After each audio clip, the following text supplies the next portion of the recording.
Today on Cast Nashville, Nashville scene writer and Cast Nashville travel and food contributor Margaret Littman is back. She's got another guide to a perfect weekend trip for fall. Check out Highlands, North Carolina. It's a charming mountain town just 5 hours to our east, and Margaret's going to tell you where to stay, shop, hike, and eat pastries that seriously look too good to be real. It's Thursday, September 4th. I'm your executive producer, Whitney Pastorek, and this is what Nashville's talking about. Margaret Littman, my dear friend, I'm so glad to have you back on the show. I'm so happy to be here and happy to be here to talk about something fun. I know. We need some fun. We need some joy. We need some reminders that there's a whole world out there worth living in. And today, you are taking us to a place that I have never been and have literally never heard of. You want us to take a day trip or a weekend trip to Highlands, North Carolina. Yeah, it would be a long day trip, although doable. But a long weekend, a weekend trip is perfection. And yes, I do want you to go there. Why? It's in the Blue Ridge Mountains. It is about 300 miles from here. So the way, mountains and maps work. She's drawing. I'm drawing a little circle, which no one can see on a podcast. But you can either go south through Chattanooga, or you can go directly east on 40 and then go through the Smokies. And all of that is open now from the flooding and collapsing? Currently, yes. Fingers crossed. Yes. There are also some workarounds should it not be. Right. But it currently is. If you go through the Smokies, it's a little bit longer, but then you get to go through the town of Cherokee, North Carolina, which is home to the Museum of the Cherokee People and some crafts co-ops with just amazing indigenous arts crafts. So when I went in June, I kind of made a loop. That's why I was drawing with my finger. But I went through Cherokee on the way there and then came through Chattanooga on the way home. What is the big selling point of Highlands? It is a legit mountain getaway. I've been here before talking about, my love of Gatlinburg and my love of the Smokies, and that is unchanged. But they have their own kind of personality. And what blew me away a little bit when I went to Highlands is that it feels like a mountain town in the way mountain towns in the West feel. One of the things that not everyone would love, but I really loved, is I basically had no cell service the entire time I was there. So I guess if I were to move there, I would need a new carrier. But for the purposes of my vacation, it was amazing. So I would, check where I was going when I had access to Wi-Fi. And then I was completely disconnected. And it was magical. And it really has sort of this dual personality. It's definitely a high income area. There are a lot of high income homes and a lot of upscale boutiques. And then it also has this great kind of bougie hiker town feel, all in one. Does that mean it's a little more alpine, or it's a little more, is it like a Sedona feel? No, it's more of an alpine. It's not a ski town. But the way that Sun Valley, Idaho, or Aspen, or Breckenridge feel, where the mountains are the center of it all, the mountains are the reason that you're there. And also, it smells like you're in the mountains. It's just this, beautiful pine, alpine smell everywhere you go. And then there are waterfalls everywhere. I lost count on my drive between Cherokee and Highlands, but I think it was about 15 pullouts to look at waterfalls.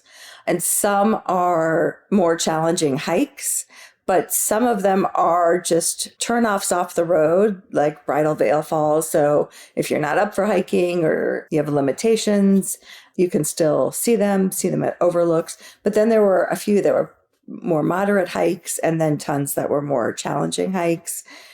There's a couple like aptly named Sunset Rock, which is designed, people go to watch the sunset. So I loved how you could access the outdoors and access the mountains from like wherever you were. And I love that dichotomy that you kind of explained where it does have the high income amenities and homes, but then also there's just like mountain dirtbags walking around. So let's talk about how you could maybe get both of those in a day. So let's say you go to one of these waterfalls and you're all grungy, but then you want to clean up and go to a really nice restaurant. Where would you go? The other thing I really loved about Highlands is there are a number of hotels at a number of price points and sort of different vibes, so that if you don't want to do the Airbnb thing, you don't have to. So I stayed at a place called Outpost Inn, which was super quirky and maybe not dirtbag, but certainly hippie. You sent over some photos, and I love that the headboard of the bed is just like a slice of a tree stump. Yeah, so it's super quirky. They don't have a full service restaurant, but they have kind of a wine bar in the lobby. And then they also had a kitchenette, but they are owned by the same folks who own a hotel around the corner called Highlander Mountain House. It's a hotel, but it has sort of a bed and breakfast feel. And they have a restaurant in there called the Ruffed Grouse Tavern. And the food there was, incredible. I was definitely taking pictures of my food.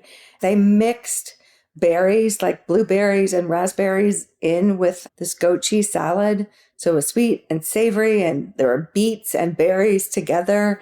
Like all these things I would not normally put together in one salad, and it was unreal. It was so good. They have a very impressive cocktail list, but it was also the kind of place where you didn't have to dress up. You definitely could come off the mountain and go in, and I don't think anyone would give you side eye. So I kind of loved that vibe, that I could go take a shower and clean up, but I didn't have to. And that is on Main Street, which is sort of I guess I would call like sort of the strip of bougie boutiques and some higher end hotels. Really kind of easy window shopping and easy kind of browsing with wide sidewalks and lots of places to like grab a slice of pizza or something like that and sort of just walk and talk, which is sort of the kind of shopping I prefer than sort of destination shopping. Okay, let's stay in the grunge space. I'm imagining there's someplace with like an alfalfa sprout sandwich with like incredible bread that you could maybe take with you on your hike. There's a place called Mountain Farm Grocery, which is sort of on that same main street, which has all those things: sandwich counter, 5,000 cheeses, lots of... Well, I'm sorry, what? You can't just move on from like 5,000 cheeses. So many cheeses. And so one night I went there and bought maybe 4,000 cheeses, but no, a ton of different cheeses, a lot of North Carolina cheeses and pretzels and breads, those sorts of things. And then I made food in the kitchenette at the Outpost Inn. I didn't order an alfalfa sandwich, but my guess is they had one. But lots of ways that you could have something that was semi-prepared so you could make it how you want and then head out. Okay, let's go all the way to the other end. You are having, it's not even glamping. It's just you want to stay in a hotel and look at pretty views and then have an outstanding dinner, glass of wine, dress up. Where are you heading for that? Lots of people stay at sort of the Old Edwards Inn. That's the high-end hotel that's been there for a long time, that has all the service that folks need. And, there's someone to park your car and someone to carry your bag. So you can still walk to you can walk to the Ruffed Grouse, you can walk to a lot of those shops, but have those accommodations. You're a couple blocks away from a place that bills itself as a pastry boutique. And when I passed it, I did an illegal U-turn because pastry boutique, it's in an old renovated house. And they actually say, we are not a bakery. We are a boutique dessert studio. Okay. So, yes. And I believe I sent you some photos of the pastries that they had, which they don't look like a person could have made them. No, there are some here that are like little mushroom gâteau. I can only think of that in terms of the Great British Bake Off. But folks at home, we'll make sure to put these on our Instagram. It looks like it's made from plastic by a machine. So the place is called Edelweiss pastry boutique. And yes, after I made the illegal U-turn and pulled into the parking lot, then I was sort of paralyzed because all of that just looked to me impossible to make. And also I couldn't choose, but I picked one like a mini pavlova with the meringue, and it was amazing.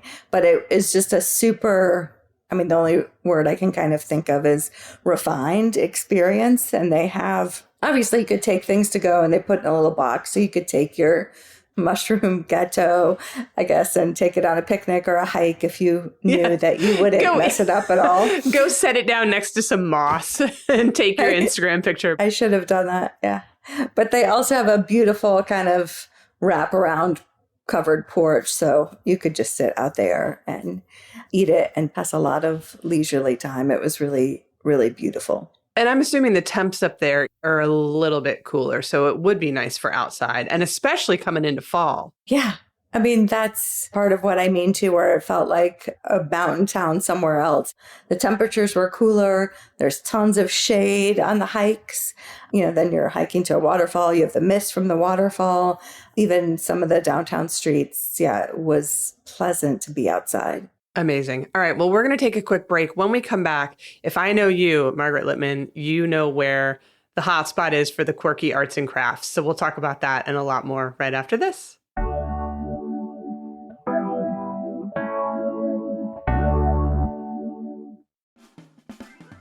Nashville has plenty of live music, but you are missing out if you've never experienced Musicians Corner in Centennial Park.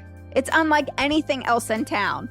First off, it's a 16-year-old multi-genre concert series that's absolutely free.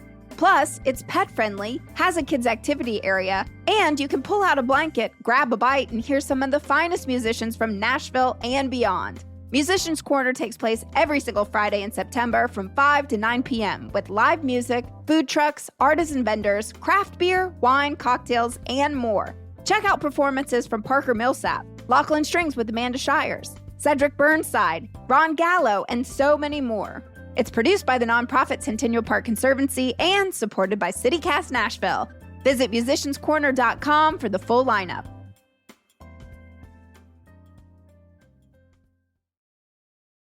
Margaret Littman's back here talking about Highlands, North Carolina. So, Margaret, where am I buying the funky souvenir that's handmade, possibly out of a tree? As predicted, I have a couple ideas. There are a lot of little galleries kind of all over town. There's also a bigger art center called the Bascom Visual Arts Center and Museum. They have a number of working galleries, so you can go there and see blacksmiths and potters at work, see different works of artists who have worked there. You can also take workshops and classes if you time it right. And then they have some museums, and then they have all these amazing trails on the property. One of them was sort of storybook kid themed. Again, we were talking earlier about how pleasant the weather was. So lots of shade on that little hike walk that goes around the property. And that trail does connect with other trails throughout the city. So you could go from there elsewhere.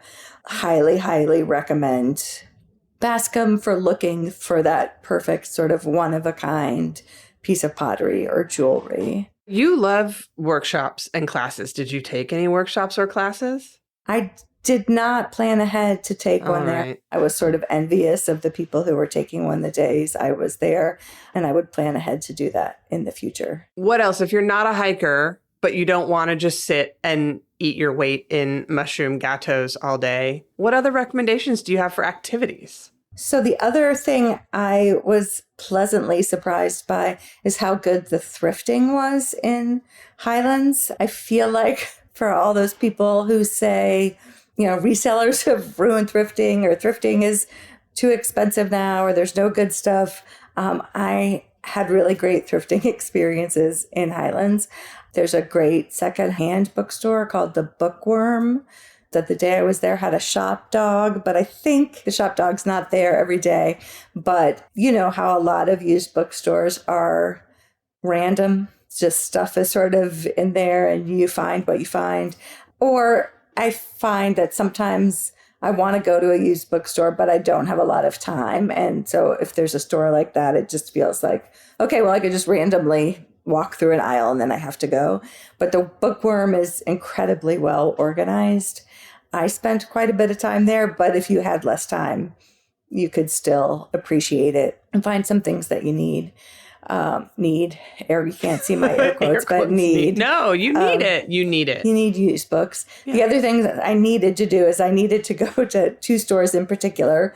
One of them was called Fibber McGee's Closet. I know that reference. You do. This was an old radio show, folks, called Fibber McGee and Molly. And the running joke on the radio show was that whenever Fibber would open the closet, things would just come falling out. This great clatter of crap.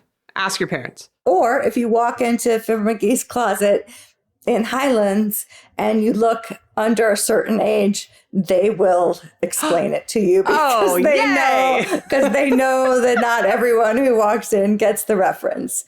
So that's fun. Do you open the door of the shop, though, and it makes a giant clattering noise? Because that would be amazing. It doesn't. That would be good. Maybe we could record that for them. And I will say it's very well organized and edited so things don't fall on you when you open the door. It's men's and women's clothing. I can't remember if they have kids' clothing because I wasn't looking for that. I suspect they do, but I don't remember.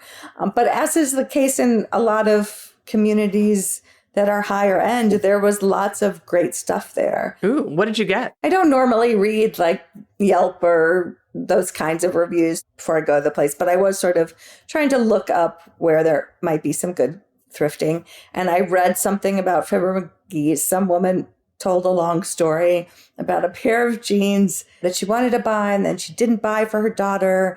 And I didn't really follow it all in the review. But then when I got there, I was going through clothes and I found this pair of, I'm sure it's the same pair of wide leg jeans, same brand that this woman had been talking about. And I loved them. So I did buy them. Nice. So thanks to Angela or whatever her name was who left the review. I bought a dress there. I bought some shirts there. It was kind of legit and good pricing. And then someone told me to go to, when I was there talking about Fibber McGee, someone told me to go to Mountain Findings, which is a couple blocks away. And it is sort of the housewares, furniture type place. And that is 2 or 3 kind of barn buildings put together. And that is more the kind of place where something might fall on your head because there's just so much stuff. But it was amazing. You could take your stuff up to the front and they would hold it so that you could walk around without carrying all this stuff. But they were super strict about putting your name on it and coming back for it. And that was sort of, to me, what sort of old time thrifting was. Yeah. Napkins for 50 cents.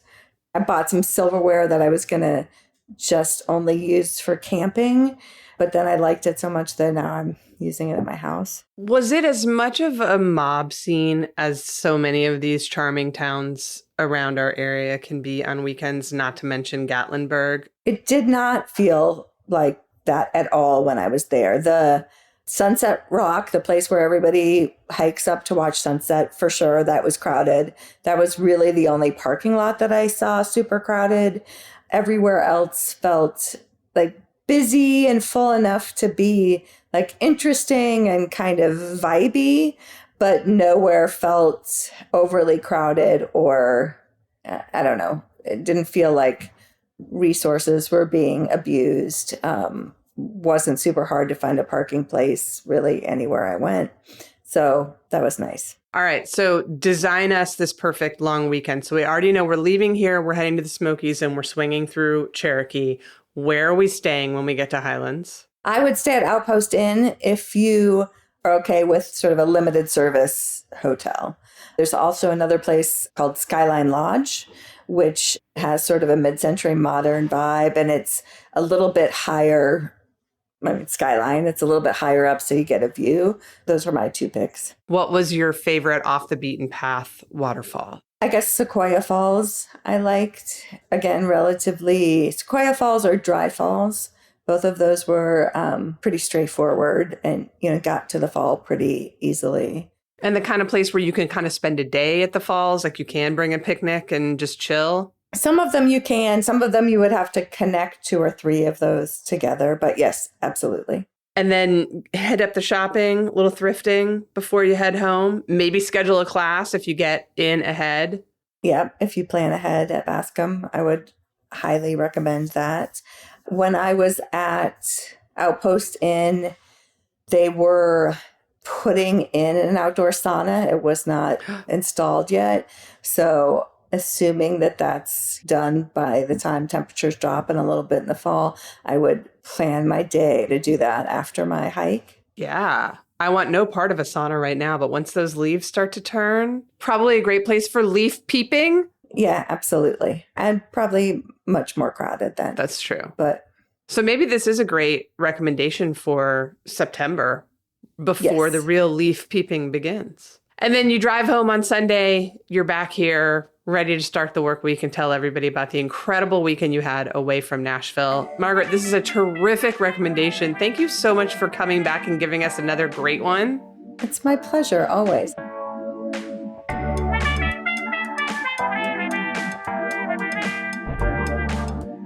That's all for today here on CityCast Nashville. And don't forget, you can support this show and get great perks by becoming a CityCast Nashville neighbor at membership.citycast.fm.